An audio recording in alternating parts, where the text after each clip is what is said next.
রান্নার সাথে সক্ষতাটা আমার খুব ভালো ছিল না। আমি মানে ছোটবেলা থেকে রান্নাকে খুব ভয় পেতাম। তো আমার বাবা কোনো সময় চাইতো না আমি কিচেনে যাই। তো কিচেনের ধারে কাছে যাওয়া নিষেধ ছিল আমার বাবার। রান্না কি শুধুই একটি সাদা সুগন্ধের খেলা, নাকি এটি একটি শিল্প, একটি সাধনা যা দেশের গণ্ডি পেরিয়ে জয় করতে পারে বিশ্বকেও? Hello viewers, welcome to Mumtaz herbal product presents voice of excellence.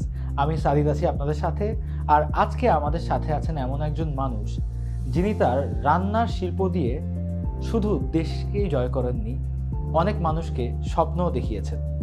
আমাদের সাথে আজকে আছেন international culinary academy of Bangladesh এর প্রতিষ্ঠাতা এবং বিশিষ্ট নারী সংগঠক এবং নারী উদ্যোক্তা মিসেস শাহনাজ ইসলাম।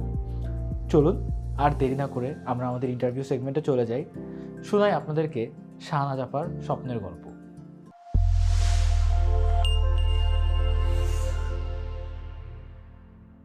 আসসালামু আলাইকুম আপু, ওয়েলকাম টু আওয়ার শো। কেমন আছেন? ওয়ালাইকুম আসসালাম, ভালো আছি। আপনি কেমন আছেন?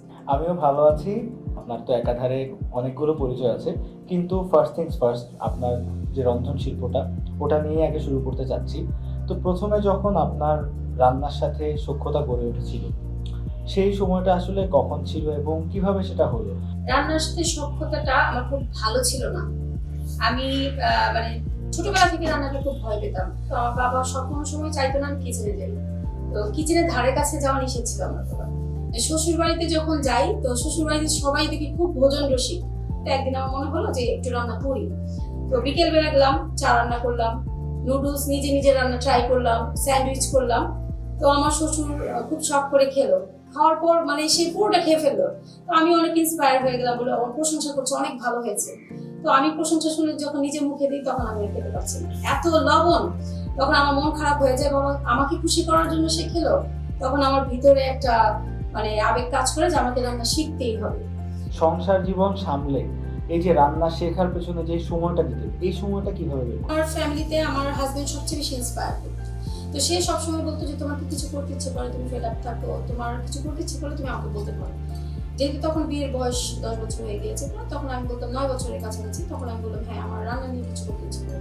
তা আমি যে জাতীয় পর্যায়ের কম্পিটিশনগুলো, যেমন যে এটিএন বাংলা সেরা রন্ধন শিল্পীতে আমি সারা বাংলাদেশে টপ 6 হয়েছিলাম এবং ডিভিশনাল চ্যাম্পিয়ন ছিলাম। এরপর প্রাণ ঐতিহ্যের যে ঘি প্রতিযোগিতা, সেটা আমি চ্যাম্পিয়ন। একটা ইন্টারন্যাশনাল কম্পিটিশন ছিল অল ইন্ডিয়া হেলদি কিচেন, সেখানে আমি সেকেন্ড রানার আপ করি।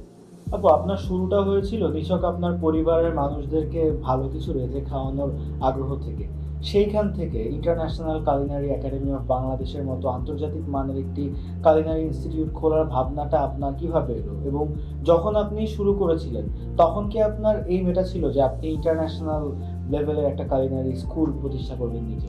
যেদিন আসলে রান্নার জগতে পা দিয়েছি, নিজেকে একজন রন্ধন শিল্পী হিসেবে পরিচিতি পেয়েছি, সেদিন থেকে মনে হয়েছে আমি এরকম একটা কিছু করব যেটা আমাকে সারা বাংলাদেশের মানুষ চিনবে এবং আমার কাজের মাধ্যমে ভালোবেসে সবাই আমাকে চিনবে। শুধু আমাকে চিনবে না, এখান থেকে অনেক ছেলেমেয়েরা উপকৃত হবে, অনেক মানুষ উপকৃত হবে, অনেকের একটা কর্মসংস্থান তৈরি হবে। তো সেক্ষেত্রে আমি একটা রুম নিয়ে শুরু করেছি। আপু, বর্তমানে আইসিএবি কি কি ধরনের কার্যক্রম পরিচালনা করছে? আমাদের এটা হচ্ছে জাতীয় দক্ষতা উন্নয়ন বোর্ড, যেটা এনএসডি এর আওতাভুক্ত আমাদের একাডেমি। এখানে হচ্ছে আমাদের যে কোর্সগুলো চলছে, food and beverage production level 3, bakery and pastry production level 3, এখানে চলছে ফুড অ্যান্ড বেভারেজ সার্ভিস চলছে এবং হাউসকিপিং এবং সিবিটিএ যেটা বলি লেভেল 4, যেটা অ্যাসোসিয়েট ট্রেনার পার্ট, সবগুলো আমাদের পারমিশন এখানে এনএসডি এর আওতাভুক্ত। তো এই কোর্সগুলো আমাদের চলছে এখানে 3 মাসের প্রফেশনাল শেফ কোর্স চলছে, যেটা হচ্ছে বেসরকারি। এটা হচ্ছে মানে আপনাকে পেইড কোর্স যেটাকে বলি আমরা। এছাড়া আমাদের এসেটের যে আওতাভুক্ত এনএসডি এর যে কোর্স 3 দিনের যে আরপিএল গুলা শর্ট কোর্স, এগুলো হচ্ছে আমাদের সরকারি আওতাভুক্ত। এই কোর্সগুলো আমাদের এখানে চলছে। এটা ফুড এন্ড বেভারেজ প্রোডাকশন এবং চলছে বেকারি এন্ড পেস্ট্রি লেভেল 3।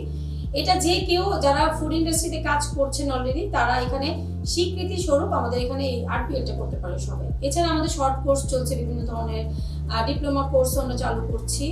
আর হচ্ছে আমাদের ইংলিশ যে ল্যাঙ্গুয়েজ ক্লাব, সেটাও আমাদের এখানে আছে। আপনি যখন রান্না শেখা শুরু করেছিলেন, আজ থেকে লেটস সে 1 যুগ আগে, তখনের সাথে এখনকার কি পরিবর্তন দেখছেন? আমি যখন শুরুটা করি তখন অনেক আমরা স্ট্রাগল করে আসছি, আমরা বিভিন্ন জায়গায় গিয়ে অনেক দূরে দূরে গিয়ে শিখে আসছি। এছাড়া দেশের বাইরে আমরা কোর্স করতে কোনো সুযোগ তেমন পাইনি। আর এখন যে বিষয়টা, আর বেশিরভাগ তখন দেখা যেত গৃহিণীরা শিখতো, আমি একজন গৃহিণী ছিলাম।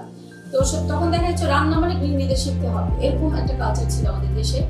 সবচেয়ে মজার বিষয়, এখন কিন্তু আপনি গৃহিণী পাবেন 20%, 60% আপনি পাবেন, 80% পাবেন আপনি স্টুডেন্টস। এবং এখন কিন্তু কাজের সুযোগও আছে, মানে হ্যাঁ। দিন দিন রেস্টুরেন্ট কিন্তু বেড়েই যাচ্ছে। আমার হাত ধরে এখানে 3 থেকে 3,500 স্টুডেন্ট এখান থেকে বের হয়ে উদ্যোক্তা সৃষ্টি হয়েছে, তারা নিজেদের উদ্যোগ তৈরি করেছে, এখানে মেয়েরাই সংখ্যা বেশি।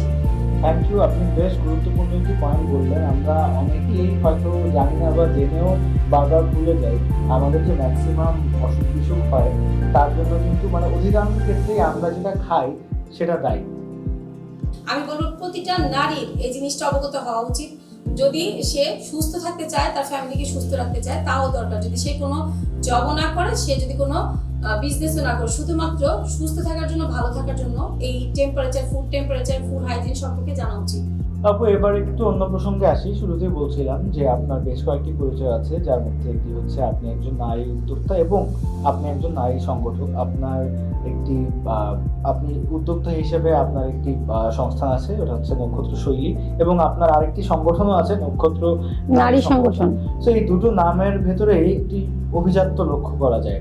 তো এই দুটো ভেঞ্চারের মানে এটা যে আপনি শুরু করলেন, এর পেছনের ভাবনাটা আসলে কি ছিল? পিছনের ভাবনাটা এটা ছিল, আমার যে স্টুডেন্টরা এখান থেকে কুলিনারি সেক্টর থেকে আসে, আমার স্টুডেন্টের যে সার্কেল ছিল, ওরা বলতো যে ম্যাম আমাদেরকে নিয়ে একটা কিছু করেন, আসলে আমরা একটা সংগঠন করি, আমাদেরকে নিয়ে একটা সংগঠন করেন যেখানে আমরা একসাথে নিচে সবাই থাকবো। সবাই অলরেডি তারা ফুড নিয়ে কাজ করতো। তো সেখান থেকে ফার্স্ট যেদিন শুরু করে একটা পেজ আছে শাহনাজ ইসলাম, সেখানে 2 লাখ ফলোয়ার আছে। তো ওখানে ওই পেজটা সবাই একটু ফলো করে, সবাই দেখে আমার রেসিপিগুলো ওখানে যায়।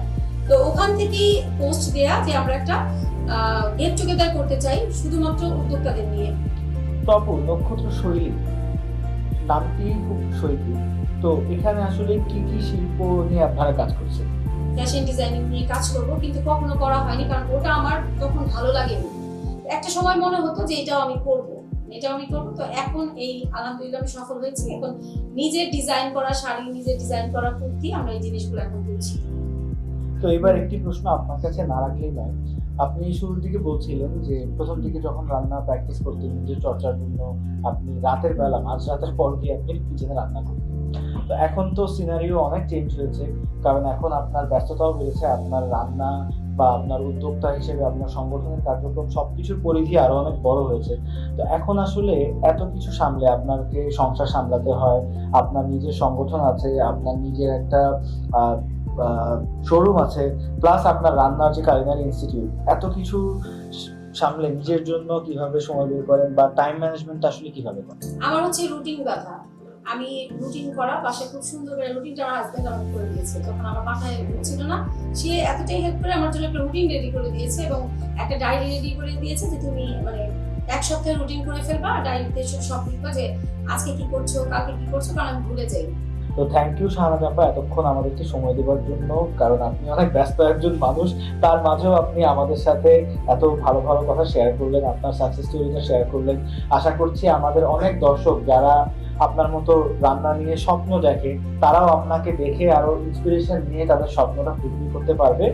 যাবার আগে আমাদের স্পন্সর মুমতাজ হার্বাল প্রোডাক্টের পক্ষ থেকে আপনার জন্য ছোট্ট একটি gift।